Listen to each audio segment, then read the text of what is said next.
Thank you.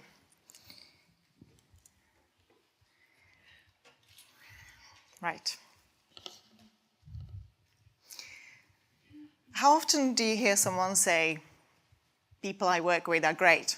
We have a great team, flat hierarchy in the office, but the boss is an idiot and we all have to work around him.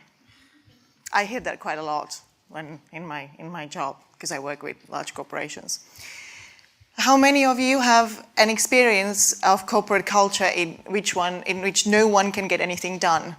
There are too many meetings, everything needs far too many approvals, and nothing ever changes. Or you read a book, see a film where someone is ordered to do something, or their life is ruined because of a higher authority decided to ignore their wishes, or set out to punish them, or any number of stories predicated on one person having a say over another person's life because of their higher status, a position in a society or other institution. But that's the way the world works, right? After all, there has to be some system, structure, and order, no? And yes, hierarchies can be nasty, but that's not an inherent thing, is it? After all, we all benefit from the Faustian bargain with the hierarchy. We may not have much autonomy, but we have control over others.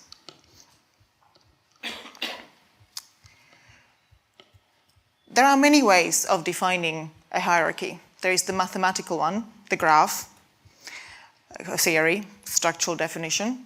There are social and political contexts with family, monarchy, democracy, church, the army, corporation, etc., which are far more complex, but the fundamentals still apply. And the fundamental definition is that hierarchy is a system where each node is connected only to superior and inferior nodes, without any connections between peer nodes.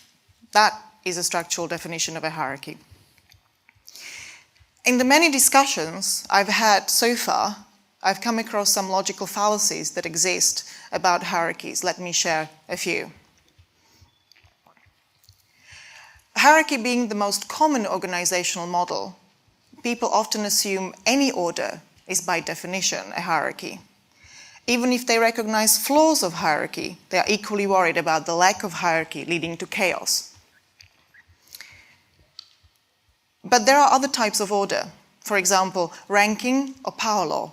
Power law distributions tend to arise in social systems where many people express their preference among many options. So, for example, during rise of blogging, when some blogs achieved disproportionately greater popularity, disproportionate because people assumed it's all egalitarian, equal, how come other blogs are more popular than others? Another example would be ranking Twitter users by the number of followers or retweets or replies. There are certainly people who have more of each, but that wouldn't make such an order a hierarchy. Another question, or rather objection, is, well, if you give individuals independence or autonomy, wouldn't it all disintegrate into selfishness or even atomism? On the contrary, I would argue that hierarchies are much better configured for selfish people, as they allow them to gain control over others and manipulate them to their own purposes. And as for atomism, aren't we supposed to be social animals?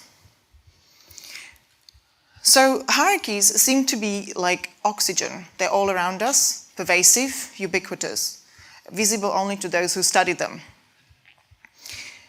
What are the reasons for such pervasiveness? When something is so widespread, it's worth considering its advantages or benefits. So what is hierarchy good for? And I had a sort of private eureka moment some time ago that actually hierarchies are the most efficient system for management and distribution of scarce resources. So if you have scarcity, you will eventually get a hierarchy around it. Of course, hierarchies are good for other things like coordination, top-down control, decision-making, which is necessary, let's say, in times of crisis or urgency. But given that physical world is defined by scarcity of all sorts, it goes a long way towards explaining hierarchy as our default organizational structure. Another reason for ubiquity of hierarchies, no less important, is how our minds work. Our organizational mental models are based on our experience of organizations and systems we encounter. So this shapes the way we behave within systems, and especially the way we structure them in turn. Think of any group of people thrown together for any length of time with a particular purpose or objective, and by the end of that time you will see a hierarchy emerging, with some people leading and commanding others. Well, of course, I hear you say, that's the way the world works, right? So whether you agree with my characterization of hierarchy and my conclusion that they are inherently flawed, please do not let that stop you from considering the following 2 points. Firstly, most explanations for hierarchy and interaction between an individual and a hierarchical system rests on soft explanation, anthropological, sociological, psychological. Very few, if any, on structural or systemic explanation. And the second point I'd like you to consider is an exploration of an alternative. Let's talk networks. There's a fashion and a justified one, what with the internet and the web, and social networks becoming a fixture of everyday life, to speak of networks as an almost mystical phenomenon that often has counterintuitive and unforeseen impact in many areas, from business, politics, media to our social lives and connectedness. However, I'd still argue that for most of us, it's natural to think of network in terms of a bicycle wheel, hub and spokes. We can just about stretch to a telephone network or air traffic network, but there is always an assumption of a center of some kind. Of course, until the internet came around. The first mention of a distributed network, at least when it comes to the internet architecture, was by Paul Barron, whose paper on distributed communications was written in 1964 and served as a blueprint for the internet architecture as we know it, and contained a very clear comparison of different networks. This is important as it moved us into the world of alternative network architectures and eventually led to a happy accident of the internet. I call it a happy accident because the objective wasn't to build a non-hierarchical communication system, it was to build one resilient to attack and damage. It turns out that it is one without a center that could be taken out, thus disabling the entire network. And so TCP/IP was born. My contention is that it did something else than just provided the protocol for what we now know as the internet. It is also the first man-made heterarchy, i.e. a type of network more known under the less exalted term peer-to-peer network. My next contention is that perhaps the internet provides us with an alternative to hierarchy on a more fundamental level. Perhaps the same way the hierarchical physical world gives rise to a variety of organizational structures, from the corporation to monarchy to family, that we have a variety of them. A heterarchical environment might give rise to a new range of native alternative systems. So I set out to investigate what I call the laws of heterarchy, the dynamic of a heterarchical environment. And I examine any network or organization that exhibits non-hierarchical characteristics to see patterns and identify some shared fundamental principles. So far, I've identified 5 laws, rules, or conditions, which I will briefly share. Please do remember, it's work in progress. So some of it is going to be a bit technical, but I rely on your patience. The most interesting one is the rule number 1, which is precisely based on the asymmetrical balance that distributed networks seem to impose. Collapse of function seems a bit vague and mysterious, but it says that for a heterarchy to exist and persist, each node, each individual has to be able to perform certain functions. It means there are no hardwired distinction of role and functionality among the nodes. Let me describe the first law in terms of 3 technologies and 1 online phenomenon that I found share the same characteristics. TCP/IP itself, BitTorrent, public key cryptography, and the blogosphere. TCP/IP is a protocol, very briefly, turns any server into an originator, relaying party, or a recipient of a message. The relationship between nodes is not symmetrical, but each server can at any time perform any of the roles, hence the term asymmetrical balance. This is actually mind-bogglingly interesting and important. Not maybe right now, but in the future. BitTorrent is another technology native to the network. It was born out of scarcity of bandwidth, but it uses the distributed peer-to-peer nature of the internet to share files among nodes. In short, once a user starts downloading a file, he or she is automatically uploading too. This is another example of network-induced asymmetrical balance. You can see in the little window and in the corner, it's uploading and downloading, which is it's a given. Once you start downloading, you have to also allow upload. There are ways of getting around it, I'm sure, but for the purposes of this talk, it's enough. The most complex one, but also very revolutionary, is public key cryptography, yet another technology that was conceived for communication in a distributed network.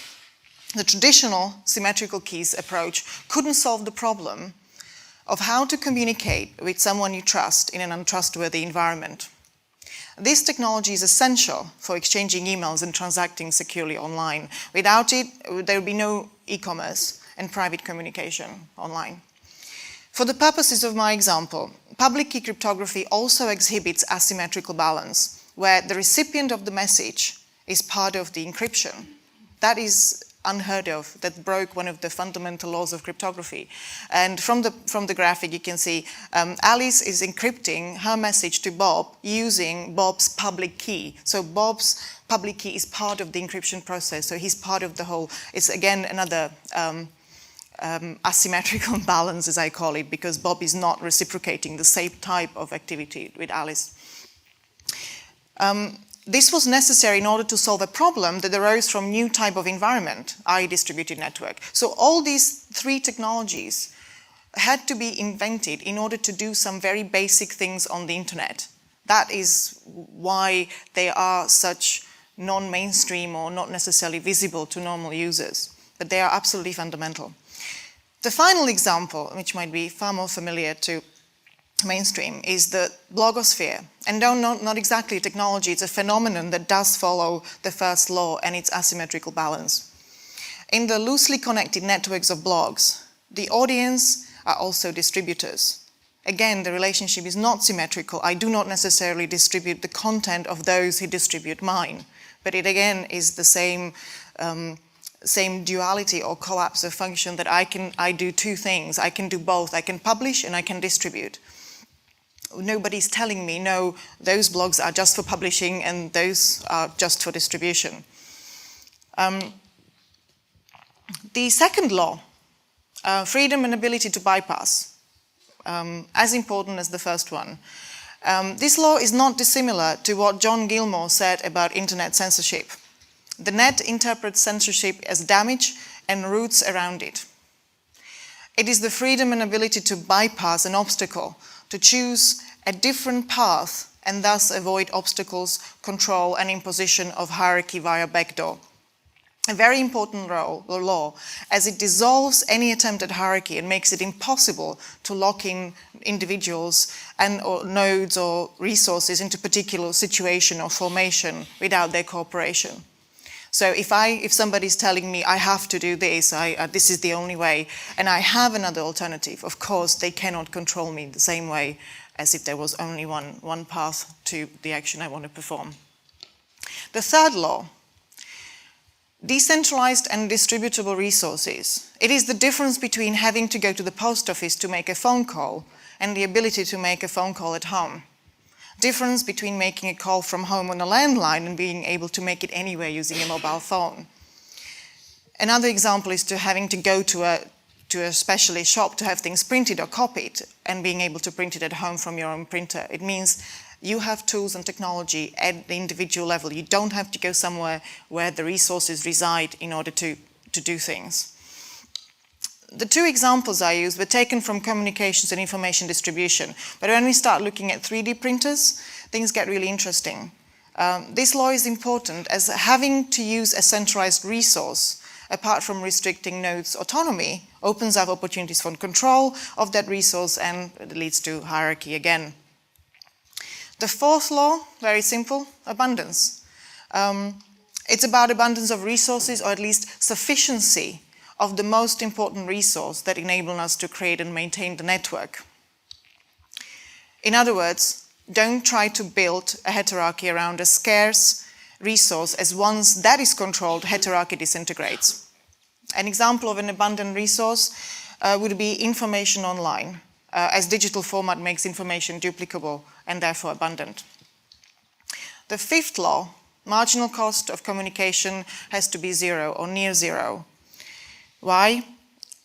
This is important because in a distributed peer-to-peer network, it takes a lot more information exchanges to negotiate transactions. Think of trying to arrange a lunch meeting with a friend, agreeing on a day, then the venue, then timing, going back and forth, because you're negotiating as peers, not top-down. This, of course, requires some information infrastructure with zero or low-cost communication possible. What's the point of all this? 20 years of internet, there seem to be quite a few, very few technologies that work natively with its distributed nature. I could only find those I already mentioned, TCP/IP itself, BitTorrent, public key cryptography. There are more, but they probably exist in niches. More importantly, we are imposing hierarchies even online, even on the internet itself. Think of content filtering, large platforms like Facebook that mediate our access to other people, other nodes. With more explicit understanding of heterarchy and hierarchy, there is potential to build systems and technology truly native to the internet as a distributed network, which would be more robust, powerful, and also disruptive. Just think of how much positive impact TCP/IP, public key cryptography, and BitTorrent already had, and technologies and things built on top of them. There is also potential to find better models for operating in network and in virtual environments. And finally, there is potential to come up with alternatives to our hierarchical organizational defaults. And I think that would be great news for all those trapped in stifling and disempowering organizations. Thank you.